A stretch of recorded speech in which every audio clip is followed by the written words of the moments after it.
Welcome to today's episode, the podcast where we discuss the most recent installments of a different series every show. It is Friday, the 27th, and on Wednesday, Scrubs made its return. Now, do we thank Bill Lawrence for this? I say no. Do we thank ABC because they're the network that brought it back? No. Do we thank The Pit or St. Dennis for normalizing medical shows again? I'd still say no. Or reboots like The Muppet Show or iCarly, which showed you could bring the entire main cast back and people would watch it.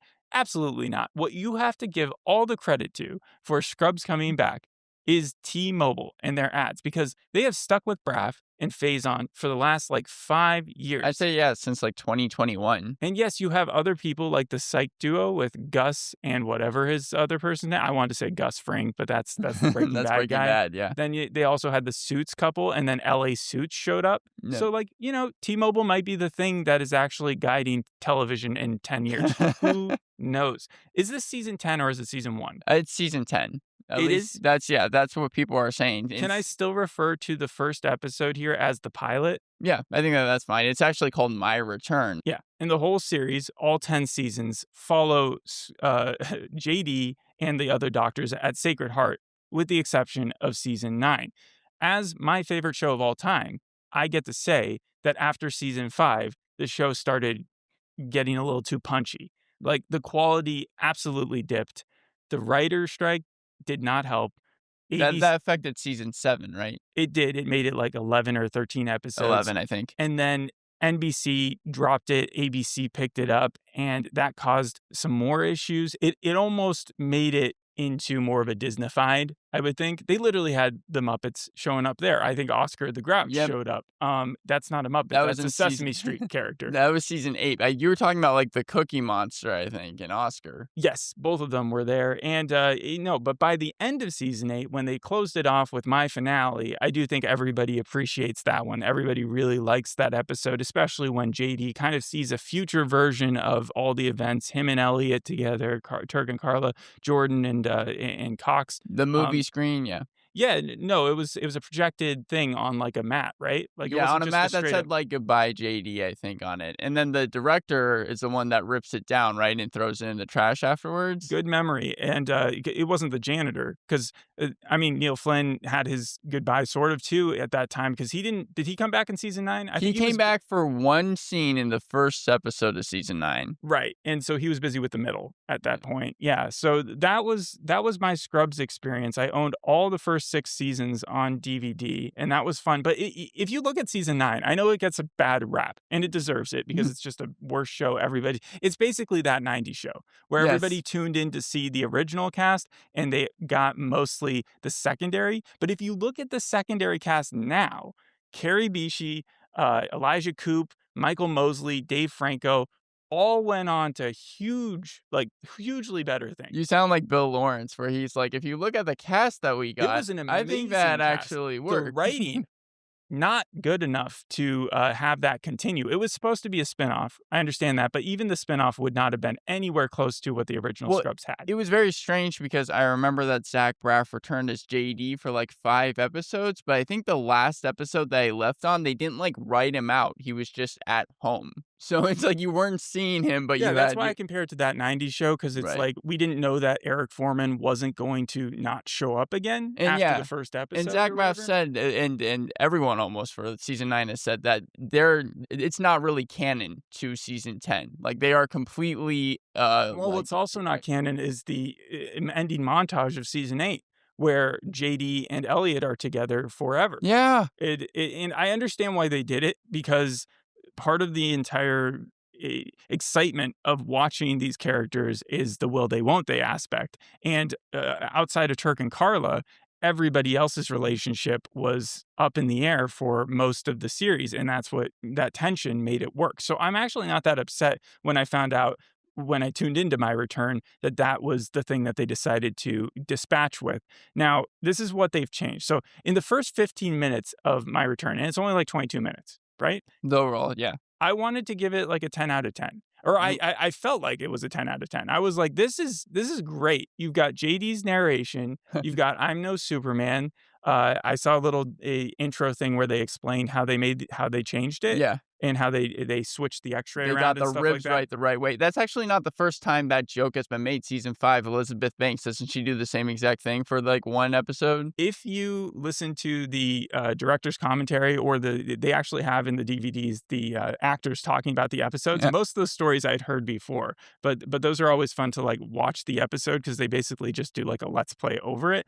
And but the chemistry doesn't seem to have gone anywhere. Like, as soon as JD walks into the hospital and there's Carla, and as soon as Turk realizes he's in the hospital with his sixth sense, and then when Elliot shows up, and then when Dr. Cox was there, instantly it was like everybody was on the same Oh, cue. I'm completely there with you. I mean, when you had the tone of the original for that first half, at least JD's narration and him as the main character. I guess Zach Braff, he always does a great job with it. And then, yeah, I was laughing so hard, probably with that first joke about how Turk could like almost smell him and be like, JD is here. JD's narration, I think, or maybe Carla was like, Turk doesn't know I'm here yet, and Yeah. then somewhere in the other hospital, or in the OR, he realizes The eagle, the nostalgia of the song. Yeah, no, I agree the completely. sound effects they also kept, like the wonky things whenever they like slipped and stuff. That was I didn't realize how much I'd missed that. They recreated the entire hospital from season 8 earlier, and then the cameos, the references. You had Hooch in there. You already said like the eagle thing that became a meme.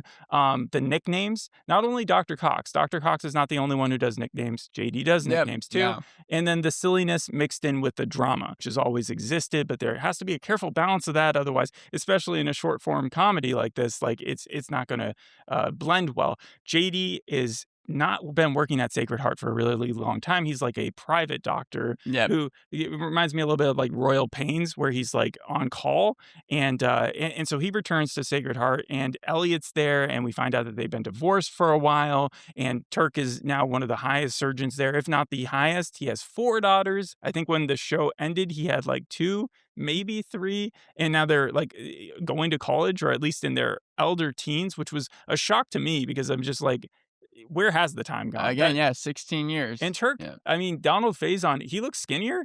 Did he look a little bit different to you? Everybody Yeah, I else didn't was think he looked. aging, like, obviously a little Yeah, bit, but JD, I think was the most obvious, or probably Perry, I think. yeah, But like, no one calls him Perry, but yeah, I Dr. think, Cox. I think that yeah, Donald Faison, like I think that he probably looked actually the most similar. That's at least Yeah, what he I always thought. has, but then this was the first time where I was like, "Oh, he looks," and he has sciatica because of the whole eagle thing that they were at least it was a joke. I He also also really likes like. Coldplay. I like the first scene as well, kind of an homage to the Pit almost, where it's supposed to be this serious drama with JD, I but think then I think it was on the back of everybody's mind, the fact yeah, that the pit is so successful, the fact that it's so medically accurate, and that the fact that they can't just be St. Denis. They want to be somewhere in the middle of that. And so yeah, they start off with some deeply dramatic scene of JD saving the day, which ends up not being true because everybody gives him a round of applause for it. But yeah, so what else? There's a new supervisor played by Vanessa Bayer, and she is kind of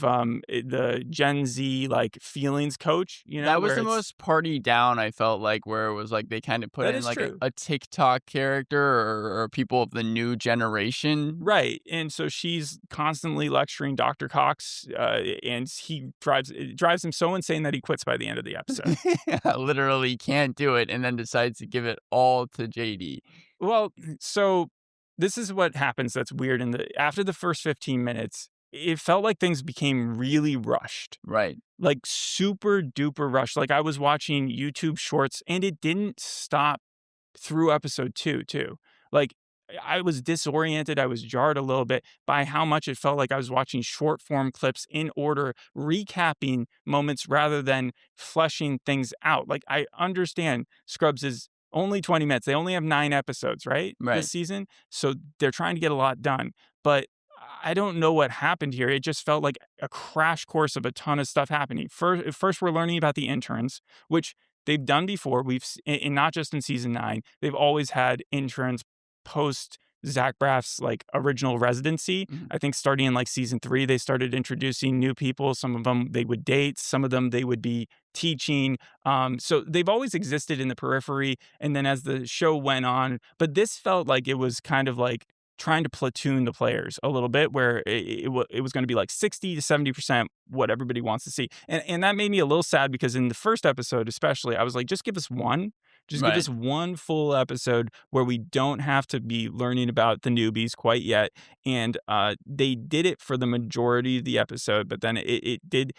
There was that followed by us having the Turk storyline where he had become cynical and depressed, where they wrapped that up rather quickly at the end. Then there was Dr. Cox suddenly leaving. That was probably the one where I was like, wait, we've had 4 scenes here where you've had very routine elements, and I'm Yeah. very happy to see you back. He does look older and he does have a little bit of a limp and stuff, but like suddenly he's retiring, and JD, who you would think would be devastated to hear this news and has only worked or hasn't worked at this hospital for eons, he Yeah. hasn't been there forever, suddenly is promoted. You would think that there would be like anarchy in the hospital if some random dude who used to work there walks in and suddenly is gifted the job of chief of medicine, the top position at the hospital. It just I think the show was trying to say, and they tried to show it in earlier scenes where he was being mean to the newbies, that his character doesn't work nowadays, but what he is who are such you a talking about? Oh, that Dr. Cox? Dr. Cox, yeah, I think that's what the show was trying to say,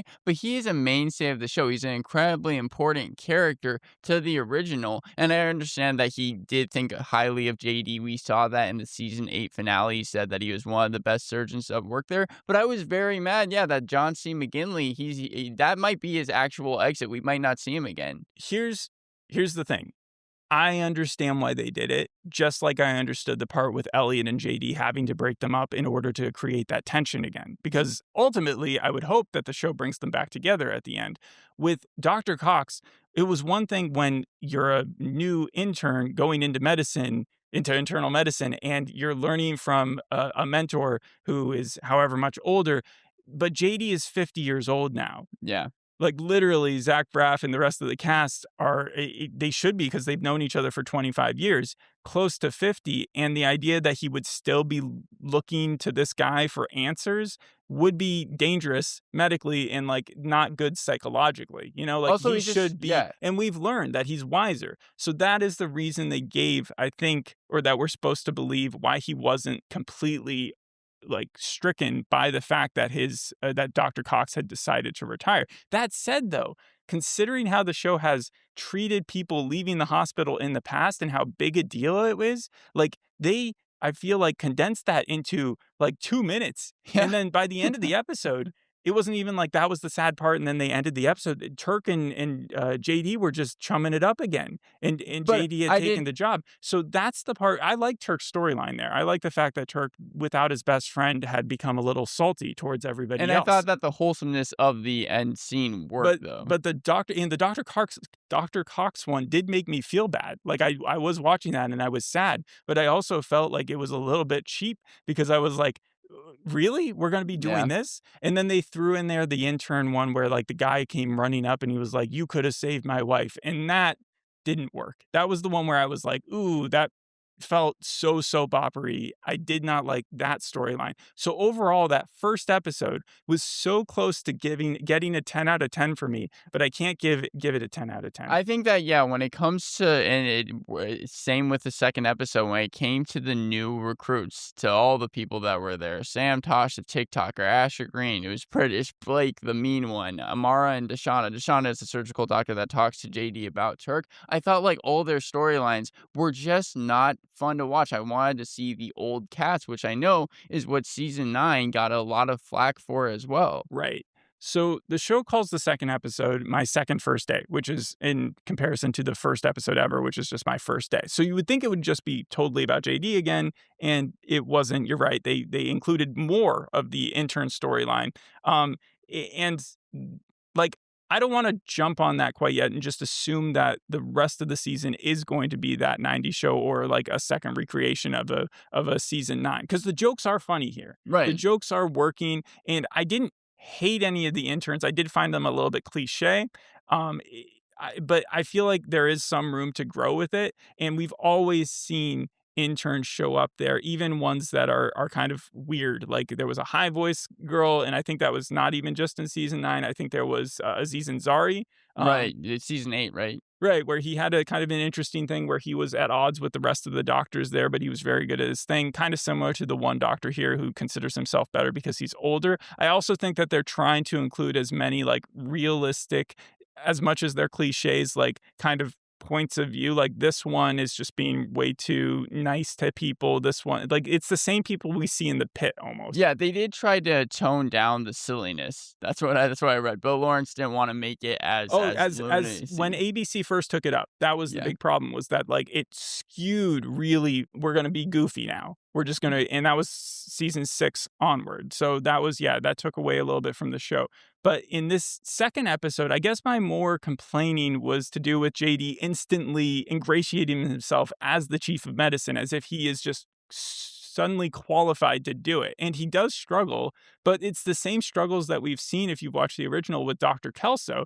Dr. Kelso was a hard ass and Yeah. people hated him. But I think there were several episodes where they concentrated on the fact that he, if in like the best world, would be a nice guy if he didn't have to run the freaking And I hospital think with the finances. And so JD has like kind of like the kid version of this where he's going around telling the interns to prioritize the patients and then he looks at the finance folder for 1 second after his arch enemy, the new arch enemy that they've included in the show, who's fine, it gives him or makes it very clear to everybody that he can't afford all of this. He looks at that folder and suddenly JD's like, we have to toe the line. Everybody's got to go back to just treating as many patients as possible. And he only relents a little bit at the very end. And it just felt like a retread of a storyline we've seen a lot. And again, referencing the pit, kind of what we see in that I too. think Dr. Kelso benefited a lot from Dr. Cox because Right. that was the That yin to the yang. But here, I feel like Dr. Eric Park. I know you said he was fine, but it just felt like he's too new to his judge. sarcastic was like too unsubtle. The thing about like I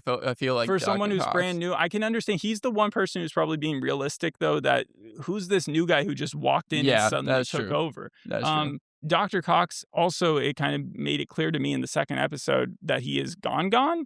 Uh, unless he's going to have like a recurring role later on in the He's season. only under Wikipedia. He's underneath recurring and guest stars, so I don't know. But Right. yeah, But seeing his picture then being taken down, it just no one seems affected. Not just JD, but like he ran the hospital yeah. and he's been there since before the start of the show. You would think that they would have thrown him a dinner. He would have skipped it for sure, but they would have definitely talked about it a lot more. It's an odd dynamic that they decided to go with, but I'm okay because I've only watched these first 2 episodes with giving them time to kind of expand on that. Elliot and Turk rebond because apparently they'd stopped being friends because of all the divorce stuff and Turk being busy. And then yeah, we followed the interns and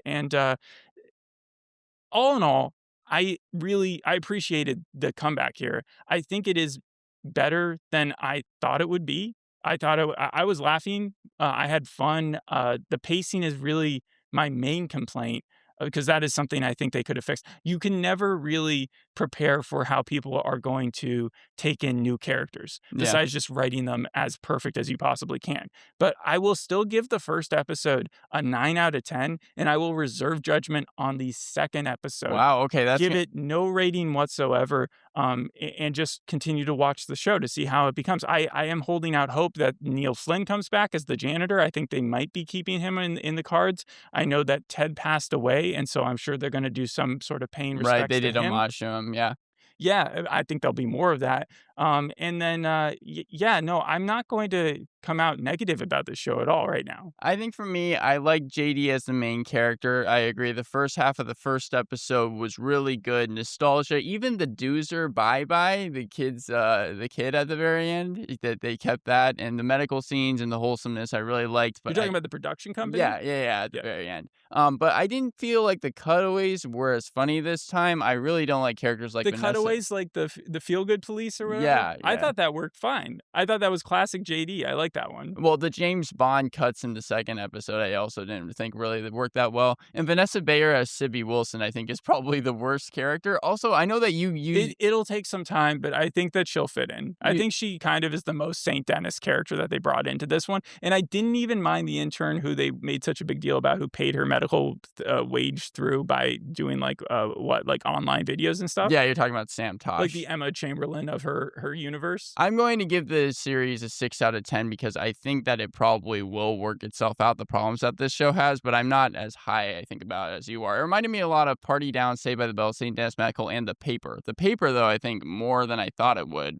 prior. Right, but Oscar was the only one who returned in the paper, and Yeah. this it's like if you like the thing that I think that they were supposed to learn after season 9 was that this show, it doesn't matter who you bring in or what you call it. If you need to have JD, Turk, Carla, Elliot, and Dr. Cox. That is the heart of the show, you know? Yeah. And if you get rid of Dr. Cox right in that first pilot, you're going to have a little bit of trouble keeping and maintaining the organicness of Scrubs, like keeping it to be itself. So I am curious to see what they do with that. But right now, I still am very happy that they brought it back and how the first episode went. Again, that pacing though, they got to like figure this out because right now it's like it's not having the same hit that the original had because they are just rushing. Agreed. They Yeah. got to slow it down a little bit. Okay. Thanks for listening. We'll see you on the next episode. Hope you enjoyed this one. Bye. Bye.